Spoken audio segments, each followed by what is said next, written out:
الحمد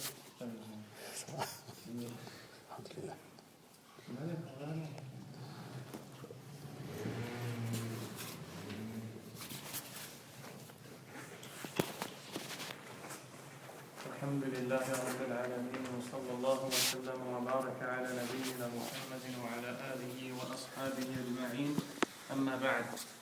On entre Inch'Allah Azza wa Jal dans notre 7e cours dans lequel on étudie le livre qui s'appelle ou qui est intitulé Mi'ata su'alin wa jawabin fil aqidah, 200 questions et réponses dans la aqidah. Ce livre est écrit par Ahmad ibn, ou plutôt Hafid ibn Ahmad ibn Ali al-Hakami rahimahullah ta'ala. Et dans ce livre, le sujet qui est traité, c'est la croyance du musulman. Et l'auteur de ce livre nous enseigne la croyance correcte que doit avoir le musulman à travers des questions et des réponses qu'il nous donne. Alaykoum salam wa rahmatullah, en se basant pour ces réponses sur le Coran et la Sunna.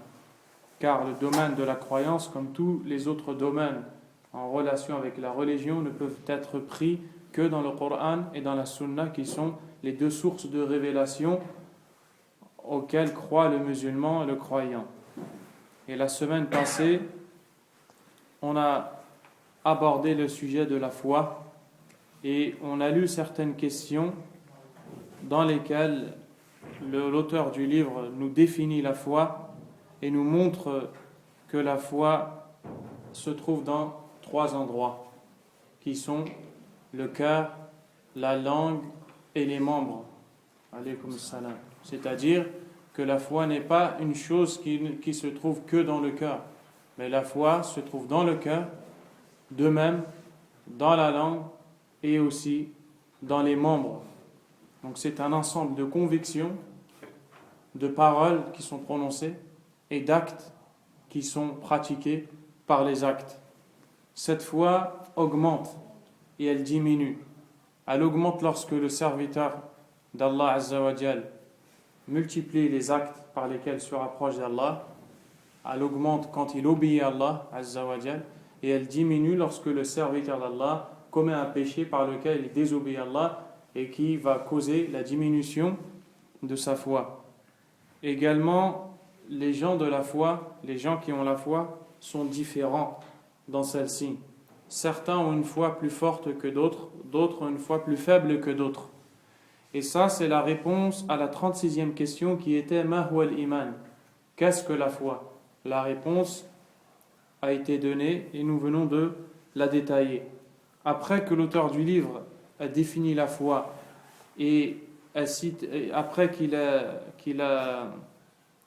avoir défini la foi et avoir cité qu'elle augmente et qu'elle baisse et que les gens sont différents dans celle-ci, il nous a cité dans la question suivante, qui est la 37e question, quelle est la preuve que la foi est un ensemble de paroles et d'actes.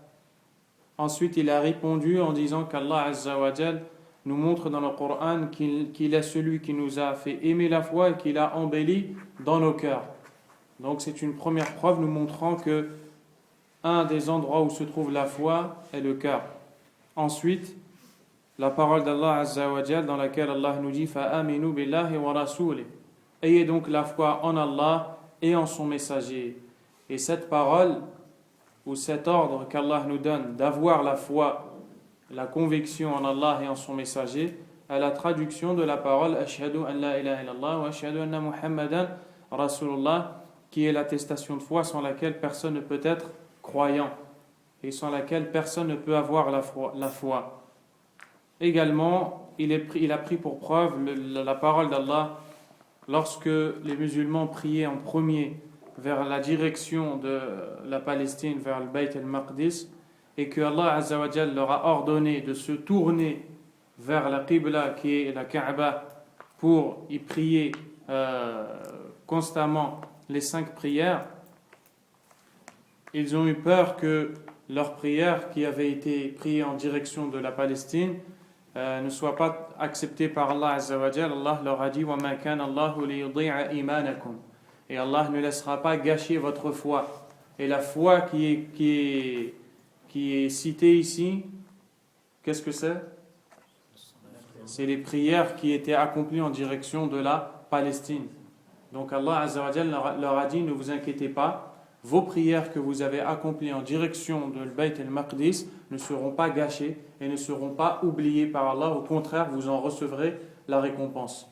Ce que l'on retire de ce verset, c'est qu'Allah a appelé ces prières comment? Foi.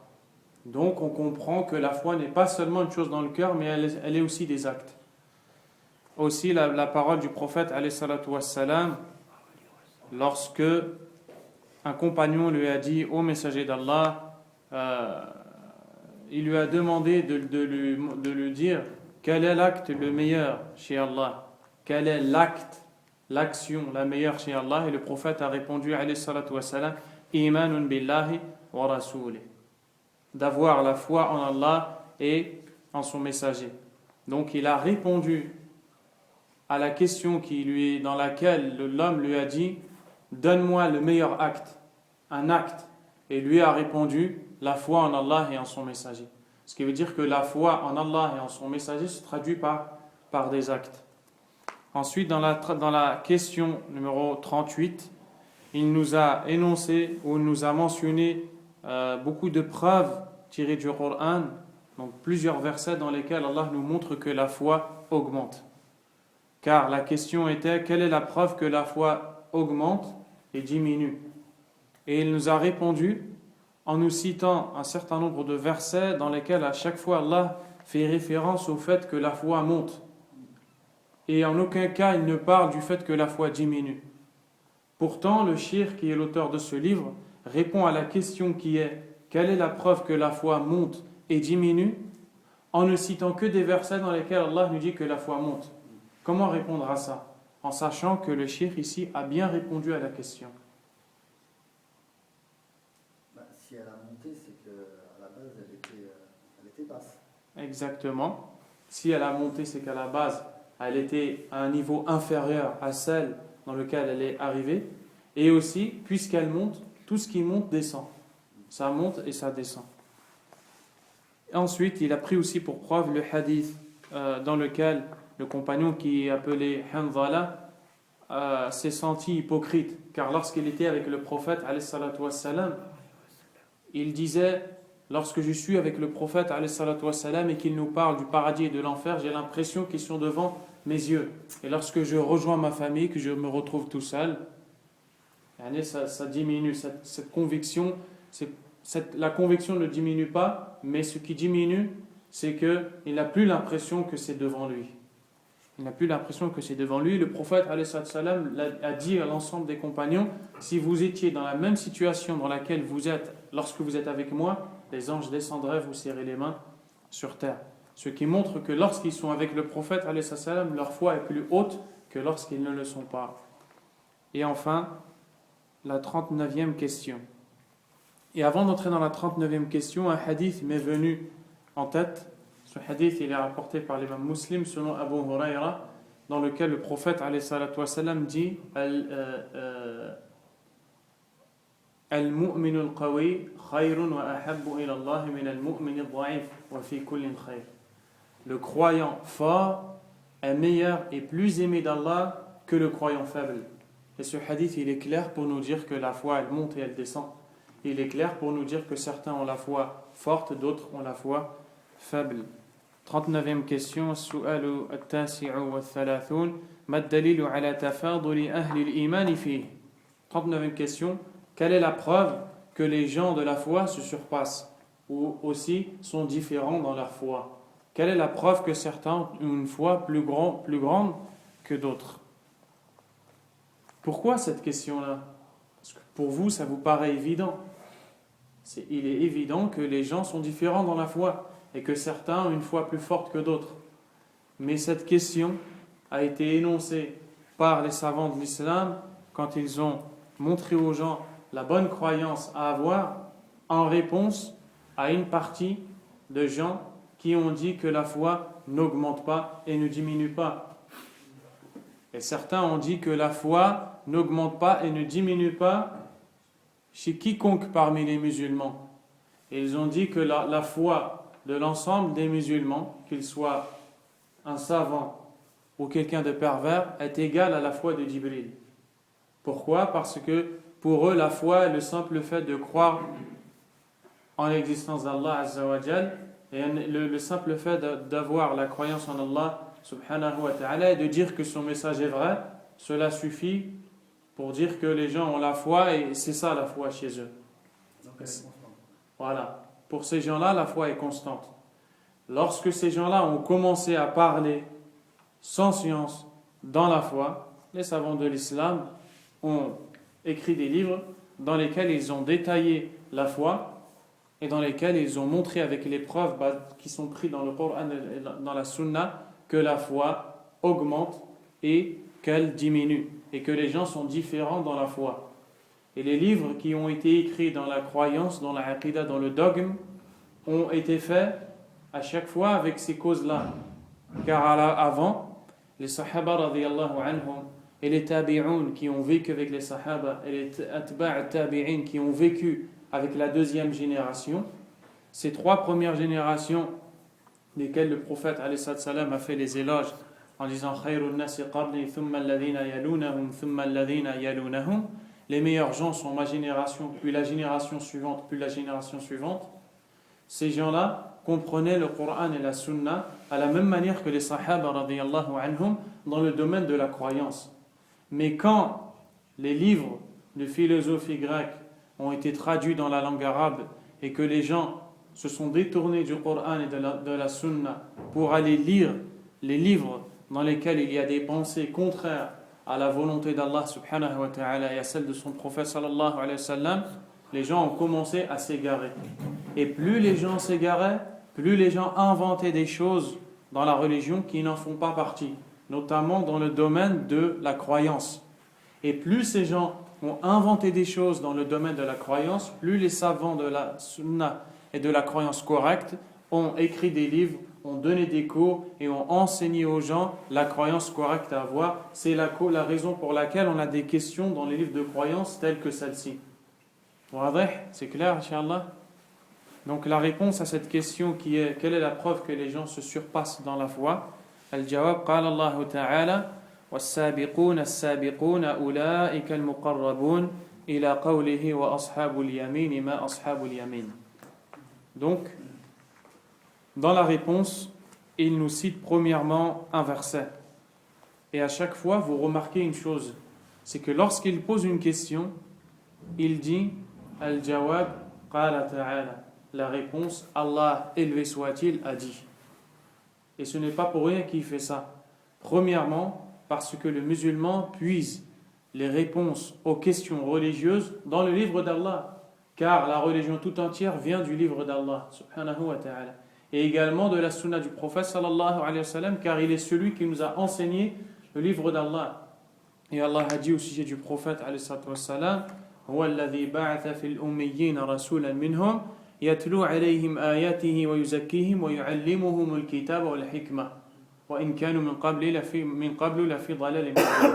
Dans surat al-Jumu'ah, Allah parle du prophète en disant alayhi wa sallam, ou parle de lui en disant sur le prophète alayhi wa sallam, il est celui qui a envoyé un peuple illettré, un prophète venant d'eux, qui leur récite ces versets et qui leur enseigne le livre et la sagesse. Et la sagesse ici, c'est la voix du prophète, alors qu'auparavant, ils étaient dans un égarement évident. Donc, il veut nous enseigner aussi par ça que lorsqu'on parle dans la religion, on doit parler avec des preuves. Et les preuves sont le Coran et la sunna du prophète sallallahu alayhi wa sallam. Donc Allah a dit en réponse à cette question was-sabiqun as-sabiqun, c'est-à-dire les premiers, ceux qui ont devancé sont ceux qui ont devancé. Si on traduisait le verset mot pour mot, ça serait comme ça. Was-sabiqun as-sabiqun, ceux qui ont devancé sont ceux qui ont devancé. Si maintenant on cherche à savoir le sens du verset est que ceux qui ont devancé les autres gens dans l'obéissance d'Allah Azza wa Jal, et ceux qui sont les premiers à avoir obéi à Allah et qui se sont précipités à mettre en pratique les ordres d'Allah subhanahu wa ta'ala seront les premiers dans les rangs, dans l'au-delà, seront les premiers à entrer au paradis. seront les privilégiés d'Allah subhanahu wa ta'ala. C'est pour cela que dans le deuxième verset, donc ces versets sont dans Surat al-Waqi'a, l'événement, Allah a dit Ulaika al-muqarrabun. Voici ceux qui sont les rapprochés. Qui sont les rapprochés? Ceux qui ont été les premiers à mettre en pratique les ordres d'Allah et qui ont devancé les autres. Dans quoi ils ont devancé les autres? Dans la foi qu'ils avaient. À un point où ils ont été les premiers à obéir à Allah Azza wa Jal. Donc ici Allah nous montre une catégorie des gens. C'est la première dans la foi, qui sont ceux qui ont devancé les autres et ceux qui se sont précipités à obéir à Allah subhanahu wa ta'ala, qui auront pour résultat, ils seront les premiers au paradis, ils seront les privilégiés d'Allah subhanahu wa ta'ala. Quelques versets plus loin, Allah Azza wa Jalla a dit wa ashabul yamin ma ashabul yamin. Après avoir cité la récompense de ces gens-là qui sont les premiers, ceux qui ont devancé, ceux qui se sont précipités, la récompense qu'ils auront au paradis, Allah a dit puis les gens de la droite. Et qui te dira qui sont les gens de la droite? Ensuite Allah Azza wa Jalla s'est mis à parler de la récompense que va avoir ou que vont avoir les gens de la droite au paradis. Et on voit en lisant ces versets que la récompense qu'ils auront est moindre comparée à la récompense des premiers, de ceux qui ont devancé. Ce qui veut dire que les gens de la droite ont un degré inférieur à ceux qui ont devancé tout le monde, ceux qui sont appelés les premiers. Donc il y a dans la foi, concernant la foi, chez les gens, des gens qui sont les premiers et qui seront les rapprochés d'Allah Azza wa Jal, qui auront donc les plus grandes récompenses et qui seront le plus proches d'Allah subhanahu wa ta'ala dans ce bas monde comme dans le delà. Et il y a dans la foi des gens qui sont proches d'Allah, qui ont une belle foi, qui ont une bonne foi, mais qui sont inférieurs aux premiers. Ils seront donc parmi les gens de la droite. Donc les gens de la foi dans la récompense vont se diviser en deux. Les gens qui ont une foi tellement haute qu'ils seront privilégiés et rapprochés d'Allah. Et les gens qui ont une foi inférieure aux premiers, mais comme leur foi était quand même bonne, ils seront les gens de la droite. Quant aux gens de la gauche, sont les kuffars. Wa qala ta'ala, et Allah aussi a dit فَأَمَّا إِنْ كَانَ مِنَ الْمُقَرَّبِينَ فَرَوْحٌ وَرَيْحَانٌ وَجَنَّةُ نَعِيمٍ وَأَمَّا إِنْ كَانَ مِنْ أَصْحَابِ الْيَمِينِ فَسَلَامٌ لَكَ مِنْ أَصْحَابِ الْيَمِينِ. Et ces trois versets sont également dans la même surah, dans la fin de la surah. Allah Azza wa Jal nous dit que celui qui va mourir, s'il fait partie des rapprochés, et on a vu qui sont les rapprochés dans le début de la surah, qui sont ceux qui sont les premiers à obéir à Allah, ceux qui ont devancé tout le monde. Donc si celui qui meurt et qui quitte ce bas monde fait partie des rapprochés, qu'est-ce qu'il aura? Farawhun wa rayhan wa jannatu na'im.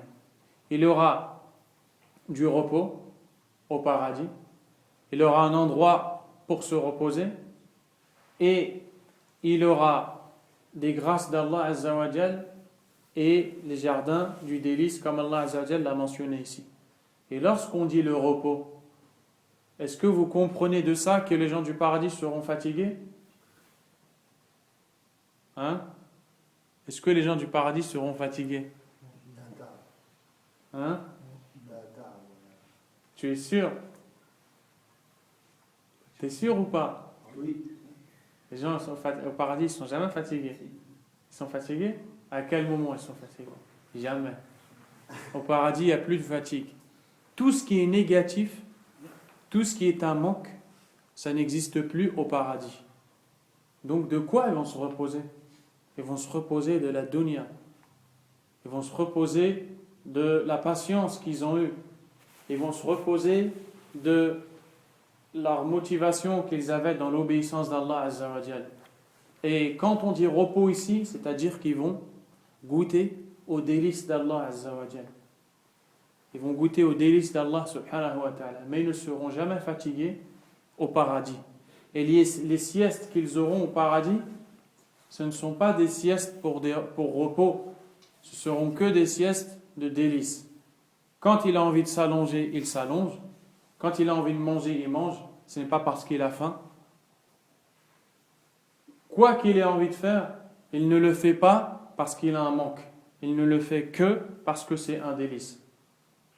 Qu'Allah Azza wa Jal nous donne le paradis, nous pardonne nos péchés. Donc ici Allah Azza wa Jal nous dit que ceux qui sont les rapprochés d'Allah auront un lieu de repos, une grâce d'Allah Azza wa Jal et un jardin dans lesquels il y a les délices. Et s'il fait partie des gens de la droite, donc Allah Azza wa Jal ici a clairement fait la différence entre les rapprochés et les gens de la droite, qui sont tous deux des gens de la foi, mais qui sont différents dans le degré de foi qu'ils ont. Quant à ceux qui sont les rapprochés, ils auront la récompense citée. Quant à ceux qui font partie des gens de la droite, qui sont inférieurs aux rapprochés dans le niveau de la foi, فَسَلَامٌ لَكَ مِنْ أَصْحَابِ الْيَمِينِ. Ils seront accueillis par ces paroles-là, paix sur vous, de la part des gens de la droite. Les gens de la droite qui seront avec eux au paradis leur passeront le salam. Comme Allah Azza wa Jalla a dit dans Surat Al-Ahzab, Tahiyyatuhum yawma yalqawnahu salam. Leur salut lorsqu'ils le verront, Allah Azza wa Jalla, sera salam. Donc le salut des gens du paradis sera salam. Donc Allah Azza wa Jalla a fait différence entre les rapprochés et les gens de la droite. Wa qala ta'ala, et Allah Azza wa Jalla a dit, donc toujours dans la réponse à la question quelle est la preuve que les gens se surpassent dans la foi, فَمِنْهُمْ ظَالِمٌ لِنَفْسِهِ وَمِنْهُمْ مُقْتَصِدٌ وَمِنْهُمْ سَابِقٌ بِالْخَيْرَاتِ بِإِذْنِ اللَّهِ. Et le verset ici n'a pas été cité complètement. Et pour bien comprendre, on va citer le verset complètement. Allah Azza wa Jalla a dit dans Surat Fatir, ثُمَّ أَوْرَثْنَا الْكِتَابَ الَّذِينَ اصْطَفَيْنَا مِنْ عِبَادِنَا فَمِنْهُمْ ظَالِمٌ لِنَفْسِهِ وَمِنْهُمْ مُقْتَصِدٌ وَمِنْهُمْ سَابِقٌ بِالْخَيْرَاتِ بِإِذْنِ اللَّهِ. Donc dans ce verset, Allah Azza wa Jalla a dit, puis ensuite, nous avons donné en héritage le livre à ceux que nous avons élus parmi nos serviteurs. Et donc lorsqu'Allah dit nous avons, nous, ne croyez pas qu'Allah Azza wa Jalla parle de lui et des anges, ou parle de plusieurs, il ne parle que de lui. Mais lorsqu'il emploie cette façon de parler, c'est pour montrer la valeur qu'il a, subhanahu wa ta'ala. Et les rois d'avant, lorsqu'ils parlaient, en parlant d'eux-mêmes, ils disaient nous avons. Demain, nous allons faire telle chose. Ils ne parlaient que de lui. Ils voulaient montrer aux gens qu'il était important alors qu'il n'était pas important. Et Allah Azza wa Jalla, lui, a le droit de faire ça et de parler comme ça. Allah Azza wa Jalla dit, puis nous avons laissé en héritage le livre à ceux que nous avons élus ou choisis de nos serviteurs. Ensuite, Allah dit, il y a parmi eux celui qui s'est fait du tort à lui-même. Et il y a parmi eux celui qui est resté, comment ils disent en français? Il y a parmi eux celui qui est sur la moyenne. Et la vraie traduction de ce mot-là ici, c'est économe. Donc on va le laisser comme ça. Il y a parmi eux celui qui s'est fait du tort à lui-même, celui qui est économe en restant sur une voie moyenne, et celui qui s'empresse à faire les bonnes choses par la permission d'Allah Azza wa Jal. Donc, dans ce verset, Allah Azza wa Jal nous a divisé les gens de la foi en trois catégories. En trois catégories. Quelles sont-elles? Là, il parle des gens qui ont la foi. Naam. Et tu vois la remarque que tu fais? C'est pour ça que j'ai dit qu'il faut qu'on cite le début du verset. Parce que si tu ne cites pas le début du verset et tu ne fais que de lire comme ça, tu vas croire que celui qui s'est fait du tort à lui-même ici, c'est le kafir, le mécréant. Mais dans le début du verset, Allah a dit, puis nous avons laissé en héritage le livre à ceux que nous avons élus parmi nos serviteurs. Et Allah Azza wa Jalla n'a élu qu'un croyant. Donc la liste de gens qui vont être cités après ne sont que des croyants. Donc les croyants ici sont divisés en trois. Donc quelles sont ces catégories? Le premier, c'est le zalim li nafsihi. Ça veut dire quoi? Celui qui... Le deuxième? Non, ne me dis pas ça. Reste dans le verset. Ça, je vais y arriver. Qui est économe. Le troisième? Qui s'empresse de faire les bonnes actions par la permission d'Allah Azza wa Jalla. D'accord. Donc, Qui est celui qui s'est fait du tort à lui-même? Pécheur. Le pécheur? C'est qui fait des péchés. Le pécheur qui se repent pas. Le pécheur qui se repent pas? Ceux qui pratiquent pas. Le pécheur qui reconnaît ses torts, qui demande pardon. Le pécheur qui reconnaît ses torts et qui demande pardon. Quoi d'autre?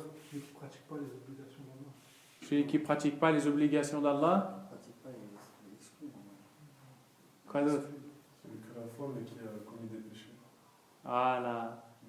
Celui qui s'est fait du tort à lui-même, dont Allah parle dans ce verset, est celui qui a la foi en Allah Azza wa Jal, et qui a une partie dans laquelle il fait des bonnes actions et une autre dans laquelle il fait des péchés.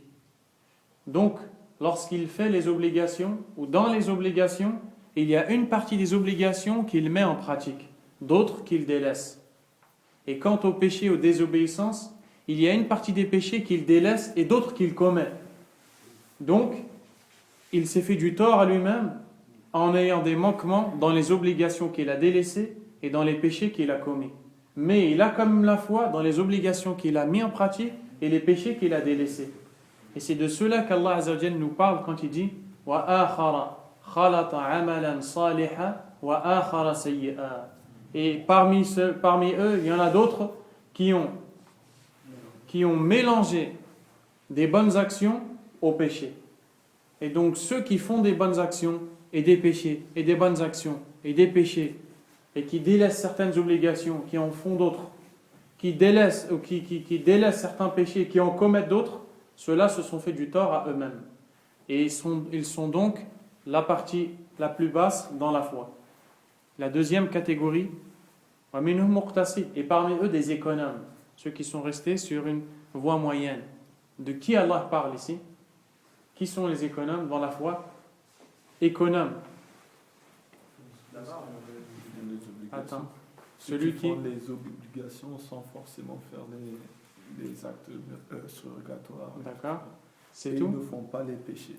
Ils ne font pas les péchés. Ils évitent les péchés. Ils délaissent donc les interdits. Les interdits. D'accord. Et ils font les obligations sans forcément faire les actions. Exactement. C'est pour ça qu'ils ont été appelés économes. Et sur la voie moyenne. Ce sont les gens qui font les choses obligatoires et qui délaissent les choses interdites. Sans rajouter dans les choses qu'Allah aime, les choses nawafil, les choses qu'Allah aime, les choses qui sont surérogatoires, méritoires, qui font partie de la sunna mais qui ne sont pas pour autant obligatoires. Et ils délaissent les choses interdites, mais les choses qui ne sont pas interdites, ils ne les délaissent pas.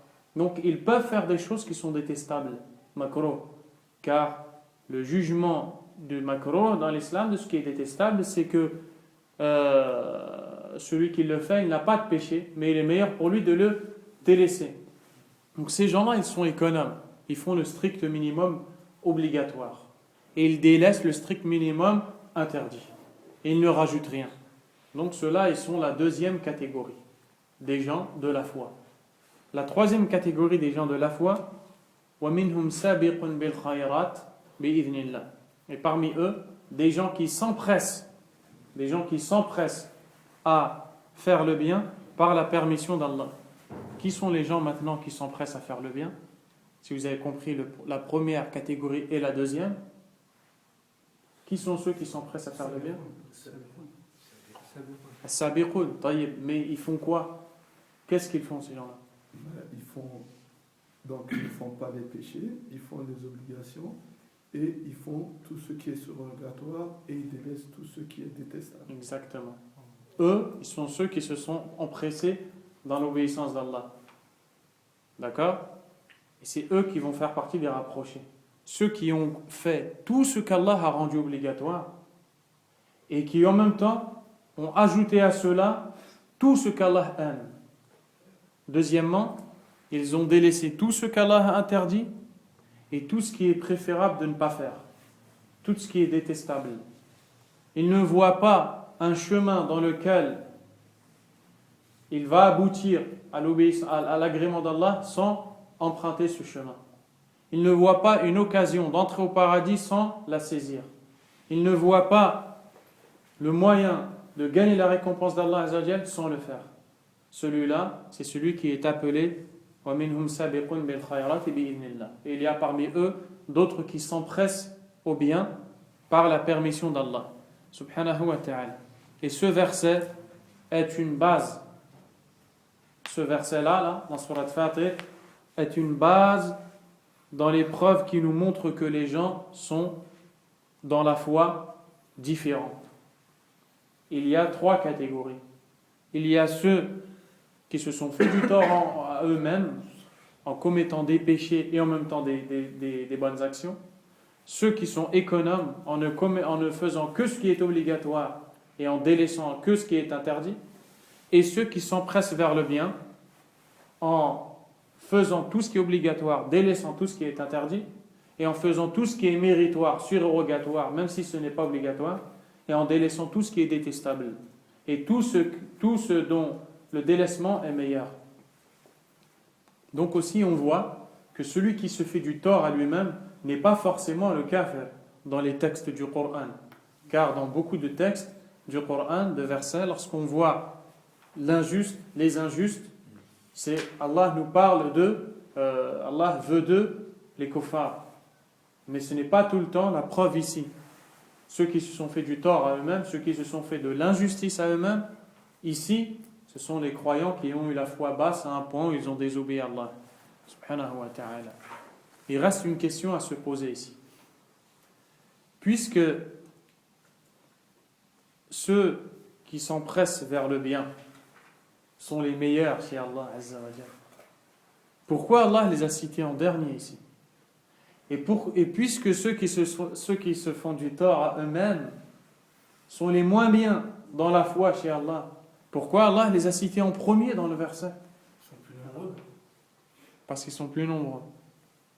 Une autre réponse? Pour montrer justement que ça croît, ça peut croître. Pour montrer que ça peut croître. Une autre réponse? C'est lui qui trouve. Masha'Allah. Allahumma barik. Je crois que c'est une figure de style, enfin c'est une gradation. Pour dire, Pour dire quoi? je sais pas, pour genre d'aller au plus gros, enfin au plus gros nombre. Non, Sinon, par rapport à l'exemple, c'est comme si on pourrait le comparer au fait des musulmans. Là, je rigole parce que je sais qu'il ne trouvera pas. Vas-y, dis. Comme on peut comparer par rapport à la masse, aux musulmans, Ouais. ensuite aux musulmans, ensuite aux mu'mins et aux muhsins. Non, ce n'est pas ça.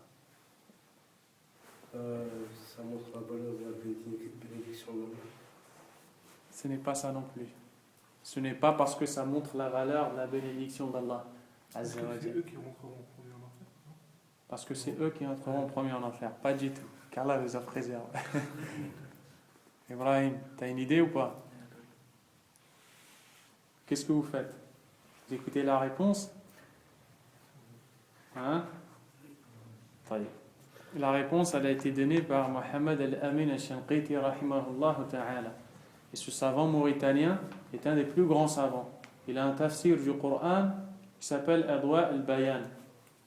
Et dans ce tafsir, lorsqu'il nous commente ce verset, il nous dit, après nous avoir parlé sur le fait que les savants ont divergé dans la question, quel est le verset qui nous montre le plus la grandeur de la miséricorde d'Allah Azza wa Jal, ou plutôt quel est le verset qui nous appelle le plus à espérer la miséricorde d'Allah subhanahu wa ta'ala. Les savants ont divergé sur ça. Certains ont dit c'est la parole d'Allah où Allah a dit subhanahu wa ta'ala inna Allah yaghfiru dhunuba jami'a innahu huwal ghafurur rahim. Certes, donc dans le début du verset, ne désespérez pas de la miséricorde d'Allah. Certes, Allah pardonne tous les péchés, certes, Allah est pardonneur et miséricordieux. D'autres ont dit que c'est le verset. Et je suis très grand pardonneur pour celui qui se repent. Certains ont dit que c'est la parole d'Allah Azza wa Jal lorsqu'il a cité les gens qui ont mélangé des bonnes actions au péché. À ceux-là, peut-être qu'Allah va leur expier leurs fautes. Et il y a aussi beaucoup d'autres péchés. Pardon, beaucoup d'autres versets. Ash-Shanqiti rahimahullah voit que c'est ce verset-là qui nous fait espérer le plus la miséricorde d'Allah. Pourquoi? Parce qu'il nous dit que pour montrer à ceux qui se sont fait du tort à eux-mêmes qu'Allah accepte encore leur repentir et qu'Allah Azza wa Jalla leur pardonne leurs péchés, il les a cités en premier. Et il les a cités avant ceux qui s'empressent d'obéir à Allah Azza wa Jalla. Et le fait qu'il les a cités avant ceux qui sont meilleurs qu'eux, c'est pour qu'ils ne désespèrent pas de la miséricorde d'Allah subhanahu wa ta'ala.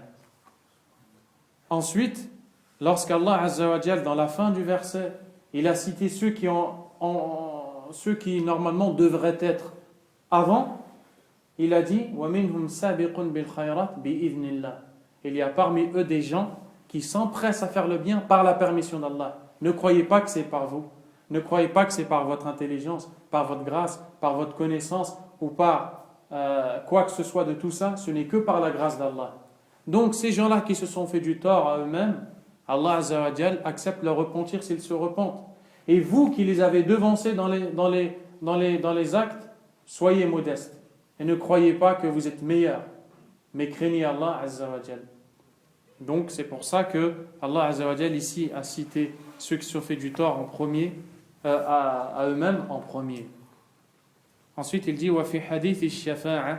Je pense que c'est une énorme faïda. C'est une grande leçon. Wa fi hadith ash-shafa'a, et dans le hadith de la shafa'a qui est rapporté par Al-Bukhari et Muslim, le prophète sallallahu alayhi wa sallam a dit Inna Allah yukhriju min an-nar man kana fi qalbihi waznu dinarin min iman thumma man kana fi qalbihi nisfu dinarin min iman. Dans ce hadith, le prophète alayhi salatu wassalam a dit certes, Allah va faire sortir de l'enfer celui qui avait dans le cœur le poids d'un dinar de foi. Puis, après cela, il fera sortir de l'enfer celui qui avait dans le cœur le poids de la moitié d'un dinar.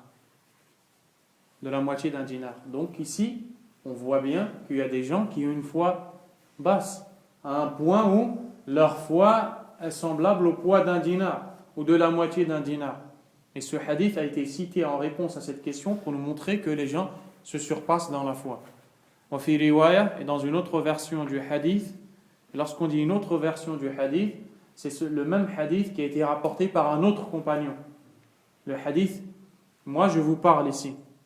Demain, Malek va rapporter ma parole à une personne. Et après-demain, Ibrahim va rapporter cette même parole à une autre personne, en rajoutant quelque chose que Malek n'avait pas cité. Donc on va dire, le samedi entre le Maghrib et l'Isha, Sadiq a dit telle et telle chose. C'est Malek qui l'a rapporté. Et dans la version de Ibrahim, Sadiq a dit telle et telle chose. Donc ces deux versions sont authentiques et Ibrahim il a ramené un plus par rapport à Malek. Donc ici il dit wa fi riwaya, dans une autre version yukhriju min an-nar man qala la ilaha illallah wa kana fi qalbihi min al-khayri ma yazinu sha'ira. Allah va faire sortir de l'enfer celui qui a dit la ilaha illallah et qui avait dans le cœur comme bien le poids d'un grain d'orge. ثم يخرج من النار من قال لا إله إلا الله وكان في قلبه من الخير ما يزن بره. Puis il fera sortir de l'enfer celui qui a dit la ilaha illallah et qui avait dans son cœur comme bien le poids de, c'est quoi qui a été traduit ici? Hein? Un anneau, le poids d'un anneau. ثم يخرج من النار من قال لا إله إلا الله وكان في قلبه من الخير ما يزن ذره. Puis il fera sortir de l'enfer celui qui disait la ilaha illallah et qui avait dans le cœur comme bien le poids d'un atome. Ou certains disent d'un grain de maïs. Et certains savants disent c'est-à-dire d'une fourmi. Donc on retient ici, dans ce hadith, qui est authentique, qui est rapporté par Muslim dans le chapitre de l'Iman. Ce hadith, il se peut aussi qu'il soit rapporté par Nasa'i. D'accord? Mais ici, dans le livre que j'ai, il est rapporté par Muslim. D'accord?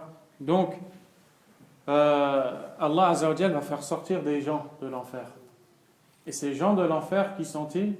sont ceux qui avaient une foi assez pour ne pas éterniser en enfer. D'accord? Donc ils avaient quelque chose de la foi. Et leur foi était comparable au poids de l'orge, ou d'un anneau, ou d'un atome. Mais ils avaient la foi. Ils avaient la foi avec le strict minimum obligatoire des actions, dont le délaissement est de la mécréance. Certaines actions, lorsque tu les délaisses, tu es un mécréant.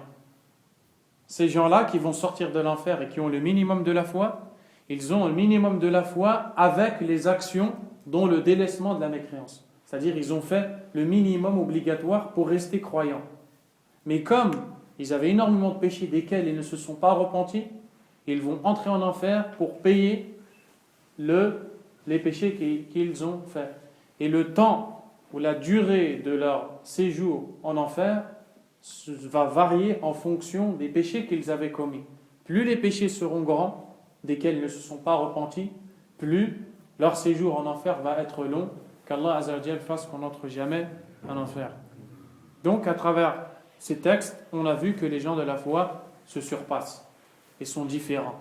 Certains ont une foi beaucoup plus forte que d'autres.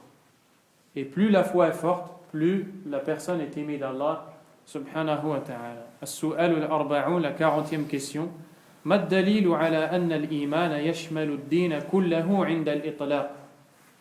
Quelle est la preuve que lorsque la foi est citée dans les textes comme ça, globalement, elle comprend toute la religion? C'est-à-dire que lorsque tu vois iman dans la religion, al-iman, al-mu'minun, Allah Azza wa Jal nous parle de l'iman, de l'islam et de l'ihsan, qui sont les 3 degrés de la religion qu'on a vu au début du livre, qui sont la foi, l'islam, la foi et la bienfaisance. Lorsque tu vois le mot foi dans les textes cités seul, sans être accompagné du mot bienfaisance ou du mot islam, il parle de toutes ces choses-là. De même, lorsque tu vois le mot islam, il parle de ces 3 choses-là. De même, lorsque tu vois le mot bienfaisance, il parle de ces 3 choses-là. Quelle est la preuve que lorsque tu vois le mot foi, iman dans les textes, ce qui est voulu, c'est l'ensemble de ces 3 choses qui sont la foi, l'islam et la bienfaisance? Al-jawab, qala al-nabi sallallahu alayhi wa ala alihi wa sallam, le prophète alayhi sallam a dit dans le hadith dans lequel une assemblée est venue pour se convertir, ou plutôt est venue pour étudier l'islam auprès du prophète alayhi salam, mais l'homme qui est Abdul Qais a dit au prophète alayhi salam, ya Rasulallah, donc cet homme-là il habitait loin, et il a dit que entre lui et la ville de Médine dans laquelle se trouvait le prophète alayhi salam, il y avait un peuple de kuffar, et donc s'il venait à traverser ce peuple-là, il se peut que les kuffars allaient leur déclarer la guerre. C'est la raison pour laquelle ils ne pouvaient pas venir tout le temps ou souvent voir le prophète alayhi salam. Ensuite il a dit, ordonne-nous donc une chose concise et claire dont j'informerai les gens à mon retour. Le prophète alayhi salam leur a dit, amurukum bil imani billahi wahda, je vous donne l'ordre d'avoir la foi en Allah seul. Donc ici Allah a dit, le prophète a dit la foi al-iman. Qala atadruna ma al-iman billahi wahda, puis il a dit, savez-vous qu'est-ce que la foi en Allah seul? Qalu Allah wa rasuluhu a'lam, ils ont dit, Allah et son messager sont plus savants. Le prophète a répondu, qal shahadatu an la ilaha illallah wa anna muhammadan rasulullah wa iqamus salah wa ita'uz zakah wa an tu'addu min al-maghnam al-khumus. Donc le prophète a dit, pour définir la foi en Allah, il dit l'attestation que nulle autre divinité n'a le droit à l'adoration sauf Allah, que Mohammed est son messager, le fait d'accomplir la prière, de payer l'aumône, et lorsque vous gagnez un butin de guerre, de donner le 5e, d'en donner le 5e. Donc Allah, le prophète alayhi salam, a défini ici la foi par des actes apparents et par des convictions. Donc lorsqu'on dit, on ne parle que de la foi, on parle de tout. On parle des actes apparents et des convictions. Les convictions ici, dans l'attestation que seul Allah a le droit à l'adoration. Ça c'est une conviction. Et que Mohammed est le messager d'Allah. et les actes, tous les actes cités après, l'accomplissement de la prière, payer la zakat, et lorsque les musulmans ont un butin de guerre, d'en donner le 5e. Donc ici, on voit que lorsque dans les textes, il y a l'iman qui est cité, la foi, en fait, on parle de l'iman ou l'islam ou l'ihsan. On parle de la foi, des actes de l'islam et de la bienfaisance. La 41e question, السؤال الأول والأربعون ما الدليل على تعريف الإيمان بالأركان الستة عند التفصيل. Donc, après avoir vu que lorsque la foi a cité globalement ce qui est voulu, c'est la foi, l'islam et la bienfaisance, maintenant, lorsque la foi a cité de façon détaillée, quelle est la preuve que ce qui est voulu par la foi de façon détaillée, c'est les 6 piliers de la foi? La réponse, الجواب قول النبي صلى الله عليه وعلى آله وسلم لما قال له جبريل عليه السلام أخبرني عن الإيمان قال أن تؤمن بالله وملائكته وكتبه ورسله واليوم الآخر وتؤمن بالقدر خيره وشره. La réponse, le hadith rapporté par l'imam Muslim selon Omar ibn Khattab, lorsque Jibril alayhi salam est venu sous forme humaine au prophète alayhi salatu wassalam pour l'interroger sur un certain nombre de choses et parmi celles-ci la foi, il lui a dit informe-moi au sujet de la foi, c'est-à-dire définis-moi la foi. Le prophète sallallahu alayhi wa sallam a répondu, elle consiste à ce que tu crois en Allah, en ses anges, en ses livres, en ses messagers, au jour dernier et au destin, que celui-ci soit bon ou mauvais. Donc ici, lorsque la foi, ou lorsque on a demandé de définir la foi, de détailler la foi, le prophète alayhi salam l'a détaillé en citant ces 6 bases, ou ces 6 piliers, ce qu'on appelle les 6 piliers de la foi. C'est-à-dire que la foi qu'on est en train d'étudier a 6 piliers fondamentaux, 6 bases, sans lesquelles la personne ne peut être croyante. Quelles sont-elles?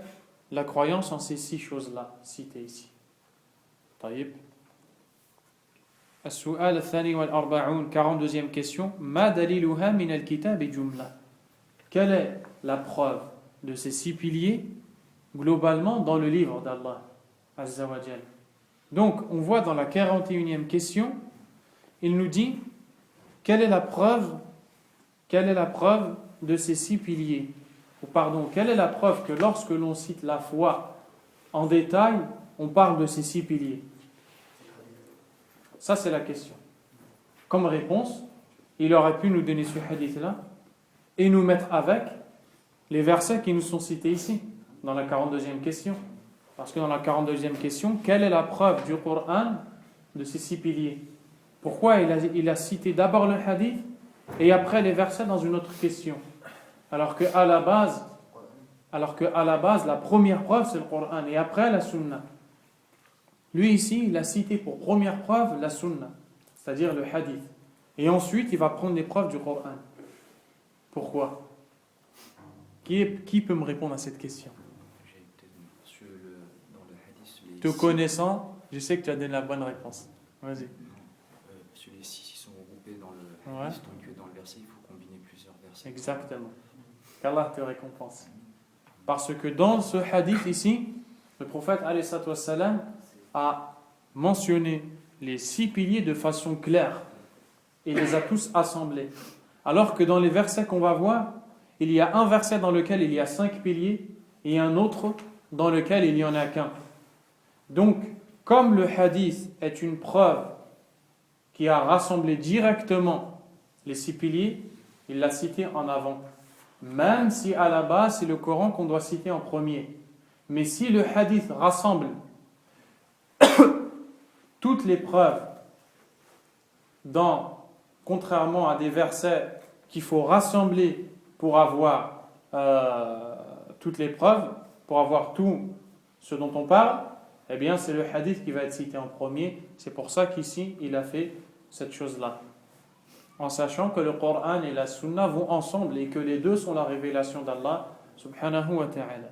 Quelle est donc la preuve du Coran de ces 6 piliers? Al-Jawab, قال الله تعالى ليس البر أن تولوا وجوهكم قبل المشرق والمغرب ولكن البر من آمن بالله واليوم الآخر والملائكة والكتاب والنبيين. Dans Surat Al-Baqarah, Allah Azza wa Jalla a dit: la bonté pieuse ne consiste pas à ce que vous tourniez vos visages vers le levant et le couchant. Mais la bonté pieuse, c'est de croire en Allah, au jour dernier, aux anges, aux livres et aux prophètes. Donc il y en a combien ici? Il y en a 5. Le 6e, et celui qui veut comprendre ce verset, il revient à l'explication, il revient au tafsir. Pourquoi Allah a dit la bonté pieuse, etc. وَقَوْلُهُ تَعَالَى إِنَّا كُلَّ شَيْءٍ خَلَقْنَاهُ بِقَدَرٍ. Et donc, le 6e pilier qui est la croyance au destin, Allah a dit, certes, chaque chose, nous l'avons créée avec sa mesure, c'est-à-dire avec sa destinée. Donc Allah ici parle du destin. Donc en assemblant les deux versets, on a ce qui a été assemblé dans le hadith cité avant. Et on a donc les 6 piliers de la foi qui sont la base de la foi que le croyant a, et sans laquelle personne ne peut être croyant. D'accord? Il nous reste une question maintenant. Pourquoi, dans ce verset, Allah Azza wa Jalla a cité les 5 piliers, puis, quand il a parlé du destin, il l'a cité seul? Qui peut répondre à cette question? Pourquoi le destin a été cité seul et il n'a pas été cité accompagné des autres? Quelqu'un peut répondre ou pas? T'as une idée, Ibrahim? Al-Karim, t'as une idée? Riyad?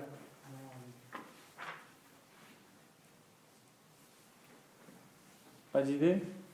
La réponse, c'est pour montrer l'importance particulièrement de la croyance en ce pilier. En ce pilier. Et certains savants disent que Allah subhanahu wa ta'ala, en citant le pilier de la foi qui est le destin, qui est un pilier très important, à un point où dans le hadith de Jibril, le prophète alayhi salam a dit: la foi consiste à ce que tu crois en Allah, en ses anges, en ses livres, en ses messagers, au jour dernier, et à ce que tu crois au destin, qu'il soit bon ou mauvais. Il a rajouté à ce que tu crois quand il a parlé du destin, et pas quand il a parlé des autres piliers. Parce que ce pilier particulièrement, il faut avoir la foi ferme en celui-ci. Et Allah Azza wa Jalla, dans ce verset, quand il a dit que chaque chose a été créée avec sa juste mesure, avec sa destinée, et qu'il a cité ce verset uniquement, ce pilier uniquement, il a voulu montrer l'importance de la croyance au destin. Et c'est comme si qu'il a fait une allusion au fait que des gens vont venir pour parler sans science dans la foi au destin. Et c'est exactement ce qui s'est passé. Et la cause par laquelle on a eu le hadith de Jibril, le hadith dans lequel Jibril est venu sous forme humaine voir le prophète alayhi salatu wassalam, pour lui dire: ô messager d'Allah, pour lui dire: ô Mohammed, informe-moi sur la foi, informe-moi sur l'islam, sur l'heure, etc. Ce hadith-là, si vous revenez dans le livre de Muslim, on va voir l'histoire pour laquelle il a été rapporté. Et l'histoire pour laquelle il a été rapporté, c'est que 2 personnes parmi les tabi'in, parmi les gens qui vivaient avec les sahaba radiyallahu anhum, qui ont vu les sahaba mais qui n'ont pas vu le prophète, en Irak, ont entendu une personne parler sur le destin et dire que les choses ne sont pas destinées, elles viennent comme ça, elles ne sont pas destinées. Ils ont dit entre eux: j'aimerais bien voir un compagnon. Et cette histoire, elle est dans le hadith, elle est dans le Sahih Muslim. Ils ont dit: j'aimerais bien voir un compagnon qui a vécu avec le prophète alayhi salam, qui va me trancher dans cette question, l'histoire du destin. Est-ce qu'il y a une destinée ou est-ce que les choses ne sont pas destinées? Et lorsqu'ils sont allés faire le pèlerinage, ils ont rencontré Abdullah ibn Umar. Et ils se sont mis à dire à Abdullah ibn Umar: il y a quelqu'un en Irak, un tel, qui parle du destin et qui dit qu'il n'y a pas de destinée et que les choses viennent comme ça, spontanément, sans être au préalable destinées. Abdullah ibn Umar a dit: informez à ces gens-là que je me désavoue d'eux jusqu'à ce qu'ils croient au destin. J'ai entendu mon père dire, et ensuite il a ramené tout le hadith de Jibril. Donc l'histoire pour laquelle le hadith Jibril a été ramené, c'était pour montrer l'importance du destin, de la croyance au destin. C'est-à-dire que Abdullah ibn Umar, il a ramené le hadith de Jibril, qui est le plus important hadith de la sunna, pour une cause. Cette cause, c'est que les gens n'ont pas cru au destin. Et puisqu'ils n'ont pas cru au destin, il a dit, j'ai entendu mon père dire. Ensuite, il a ramené tout le hadith dans lequel il y a et que tu crois au destin, qu'il soit bon ou mauvais. Donc, la croyance aux 6 piliers de la foi c'est la base de la foi. Il reste combien de temps? 10. السؤال الثالث والأربعون 43e question. ما معنى الإيمان بالله عز وجل? Quel est le sens ou la définition de la foi en Allah, exalté soit-il? Donc, maintenant, après qu'il ait cité la foi, sa définition, le fait qu'elle monte, qu'elle descend, que les gens sont différents dans leur niveau de foi et qu'ils se surpassent, après qu'il ait montré que la foi, lorsqu'elle est citée globalement, on nous parle de tout, et lorsqu'elle est citée en détail, on nous parle des 6 piliers de la foi, maintenant, il va rentrer en détail dans chaque pilier de la foi. Et il commence par le premier qui est le plus important, qui est la foi en Allah, et il dit, quel est le sens de la foi en Allah? الجواب, la réponse, هو التصديق الجازم من صميم القلب بوجود ذاته تعالى الذي لم يسبق بضد ولم يعقب به هو الأول فليس قبله شيء والآخر فليس بعده شيء والظاهر فليس فوقه شيء والباطن فليس دونه شيء حي قيوم أحد صمد لم يلد ولم يولد ولم يكن له كفوا أحد وتوحيده بإلهيته وربوبيته وأسمائه وصفاته. وعليكم السلام. Donc il dit dans la réponse à la question quel est le sens de la foi en Allah, réponse, la conviction pleine et la conviction ferme du profond du cœur en l'existence d'Allah Azza wa Jal, et qui n'a pas été précédé par un égal. Allah n'a pas d'égal qui l'a précédé, et il n'est pas rattrapé ou suivi non plus par un égal. Donc la croyance en Allah seul, subhanahu wa ta'ala, et en son existence. Il est le premier avant lequel rien ne fut. Le dernier après lequel il n'y aura rien, subhanahu wa ta'ala. L'apparent au-dessus duquel il n'y a rien. Et ici l'apparent, c'est un nom d'Allah, Zahir. Il veut nous dire qu'Allah, c'est un nom qui nous indique qu'Allah est au-dessus de tout. Qu'Allah subhanahu wa ta'ala est au-dessus de tout le monde parmi ses créatures. Et rien n'est au-dessus de lui. Le caché, il n'y a rien en dehors de lui. Et ici, le caché, il veut dire que Allah azza wa jal est proche de ses serviteurs, bien qu'ils ne le voient pas. Il est plus proche d'eux que leur veine jugulaire. Comme Allah azza wa jal a dit dans le verset, et nous sommes plus près de lui que sa veine jugulaire, la grosse veine qui est dans la gorge. Et lorsqu'Allah azza wa jal dit le caché ici, il parle de son attribut qui est qu'il est proche de son serviteur par sa science. Et que, il est proche de ses serviteurs par sa science à un point, tellement il connaît tout d'eux, il est plus proche d'eux que ne l'est leur veine jugulaire.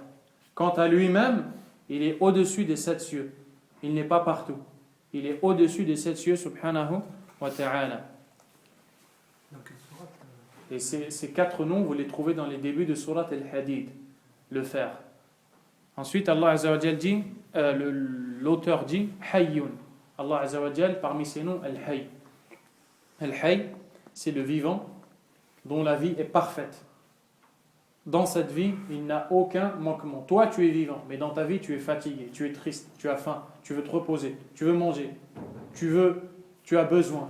Allah Azza wa Jal a une vie parfaite, il n'a aucun besoin, aucun manque. Et cette vie, la tienne, elle a été précédée par le néant.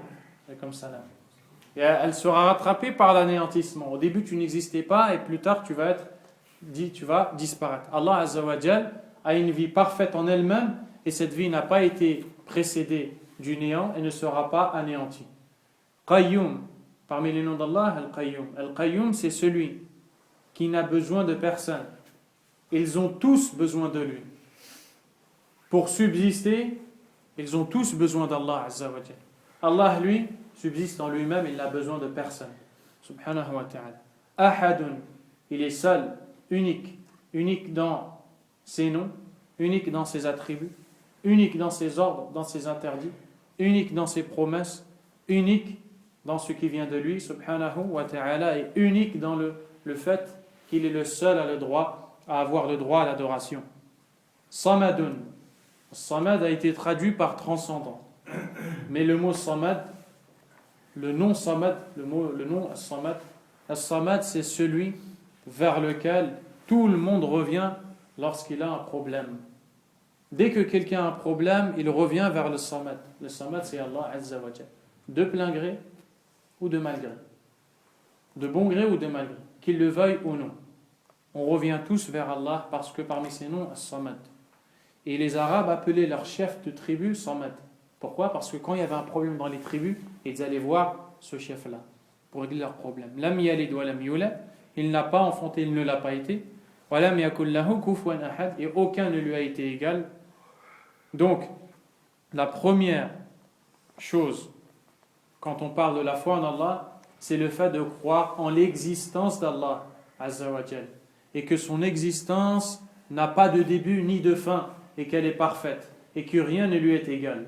Et que tout le monde a besoin de lui et que personne n'a besoin. Tout le monde a besoin de lui et lui n'a besoin de personne. Donc on va résumer tout ça en disant que la croyance en Allah comprend 4 points. Le premier, la croyance en son existence. Et ensuite, à la fin, il dit وَتَوْحِيدُهُ بِإِلَهِيَّتِهِ.